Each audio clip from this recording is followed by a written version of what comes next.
In this tutorial, I'll show you how to change groups in board view in Notion. Grouping your board by different properties makes it easier to organize tasks, projects, or any other database items. Let's get started. Open the Notion database you want to use. If it isn't already in board view, click Add a View, choose Board, give the view a name if you'd like, and click Create. Once you're in board view, click the three-dot menu in the top right corner of the database and select Layout if needed. Then find the Group By option.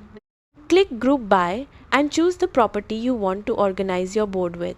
You can group by properties such as status, select, multi-select, person, or any other supported property in your database.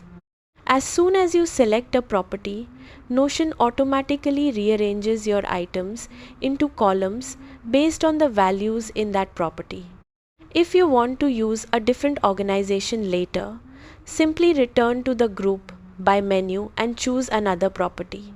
Your board will update instantly without affecting your data.